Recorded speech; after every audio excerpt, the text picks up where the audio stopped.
ಕಾರಣಕ್ಕಾಗಿ ಹುಡ್ತಾ ಇದ್ದಾವೆ. ಅಲ್ಲಿ ನಡೆಯುವಂಥದ್ದು ಏನಂತ ಇತ್ತೀಚೆಗೆ ಭಾಳಷ್ಟು ಕಡೆ ಸ್ವಾಮೀಜಿಗಳ ಇಂಥ ಅನೇಕ ಘಟನೆಗಳು ನಡೆದು ನೋಡಿದಾಗ ಇದೆಲ್ಲ ಬೇಕಾದ ಮಗ ಅನ್ನುವಂಥದ್ದು ಒಂದು.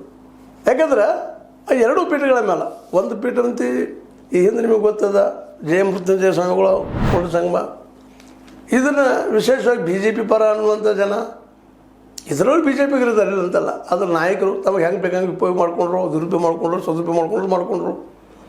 ಅದರಲ್ಲೂ ಆ ಪೀಠದ ಸಲುವಾಗಿ ಏನೋ ಸ್ಥಾಪನೆ ಮಾಡಿದ್ರು, ಕೋಟ ಸಂಘದ ಸ್ಥಾಪನೆ ಅಲ್ಲಿಯೂ ಹಣದ ವ್ಯವಹಾರದ ಏನೋ ತಿಕ್ಕಾಟ ಬಂತು, ಮತ್ತೇನು ಬಂತು.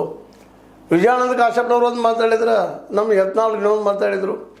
ಅವರಿಬ್ಬರ ರಾಜಕೀಯ ತಿಕ್ಕಾಟ ತಿಮರ ಇಲ್ಲೇ ಎದ್ದು ನಾವು ಕಾಣ್ತದ. ಅದರಲ್ಲೇ ನಿಜವಾಗಿಯೂ ನಮ್ಮ ಸ್ವಾಮೀಜಿಯವ್ರು ಬರೀ ಪಶು ಆದ್ರೆ ಆ ಸ್ವಾಮೀಜಿಯವ್ರಿಗಿಂತಲೂ ಅಲ್ಲಿ ಪಾಪ ನಮ್ಮ ಪಂಚಮಸಾರಿ ಜನ ಮೋಸ ಹೋದ್ರೆ ಯಾರನ್ನು ನಂಬಬೇಕು? ಅವರು ಕಾವಿದಾರಿಗಳಪ್ಪ, ಇವರು ನಮಗೆ ಒಳ್ಳೆಯದನ್ನು ಮಾಡ್ತಾರೆ, ನಮಗೆ ರಿಸರ್ವೇಷನ್ ಇಸದು ಕೊಡ್ತಾರೆ, ಅದರ ಮುಂದಾಳತ್ವ ವಹಿಸ್ಕೊಳ್ತಾರೆ ಅಂತ ನಂಬಿಕೆ ಅವ್ರ ಮೇಲೂ ಮತ್ತು ವಚನಾನಂದ ಮೇಲೂ. ವಚನಾನಂದ ಸ್ವಾಮಿಗಳನ್ನ ನಮ್ಮ ಏನಪ್ಪ ಅಂತಂದ್ರೆ ನಿರಾಣಿ ಬ್ರದರ್ಸ್ ಆ ಪೀಠವನ್ನು ಸ್ಥಾಪಿಸಿದ್ರು, ಮತ್ತೇನೋ ಮಾಡಿದರು, ಜನರ ದುಡ್ಡು ಕುಡಿಸಿದ್ರು. ಅವರ ರಾಜಕೀಯ ತಿಕ್ಕಾಟಕ್ಕೆ ಈ ಮಠಗಳನ್ನು ಸ್ಥಾಪಿಸಿ ಅಲ್ಲೂ ಸಿದ್ಧಗಂಧ ಹಾಕಿ ಮತ್ತೆ ಇನ್ನೊಂದು 2-3 ಏನೋ ಮಾಡಿದ್ರು ಅಲ್ಲಲ್ಲೇ. ಇದು ಯಾಕೆ ಹಿಂಗೆ ಆಗ್ಲಿಕ್ಕತ್ತದಪ್ಪ ಅಂತಂದ್ರೆ ನಾವು ಇವತ್ತು ನಿಂತು ವಿಚಾರ ಮಾಡ್ಬೇಕಾಗ್ಯದ. ಈ ಜಾತಿಗಳ ನೆಲಗಟ್ಟಿನೆಲ್ಲ ಮಠಗಳನ್ನ ಹುಟ್ಟಾಗಿದ್ದು ಸಮಾಜಕ್ಕೆ ಒಳ್ಳೆಯ ಮೆಸೇಜ್ ಕೊಡಿಸಲಾಗಿ ಬರಬೇಕಪ್ಪ ಅನ್ನುವಂಥದ್ದು. ಮಠಗಳು ಹುಟ್ಟಿದ ತಕ್ಷಣ ಹಣದ ವ್ಯವಹಾರ ಬರ್ಲಿಕ್ಕೆ ಹತ್ತದ್ರಿ.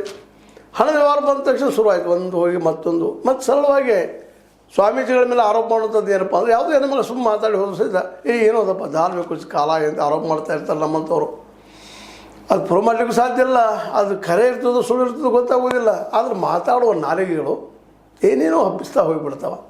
ಹೀಗಾಗಿ ಸಮಾಜದಲ್ಲೇ ಒಂದು ಜಾಗೃತಿ ಮೂಡಿಸುವಂಥದ್ದು, ಒಳ್ಳೆತನ ಮಾಡುವಂಥದ್ದು, ಒಳ್ಳೆಯ ಹೋರಾಟ ಮಾಡುವಂಥ ಮನೋವೃತ್ತಿನ ಬೆಳೆಸಲಾರದು ಹೋಗುವಂಥ ಪ್ರಸಂಗಗಳು ನಿರ್ಮಾಣ ಆಗಲಿರ್ತದೆ. ಯಾವ ಮಠಗಳು ಒಂದು ಕಾಲಕ್ಕೆ ಶಿಕ್ಷಣ ಕೊಟ್ಟ ಇಡೀ ಕರ್ನಾಟಕವನ್ನು ಜಾಗೃತಿಗೊಳಿಸಿದಾವು.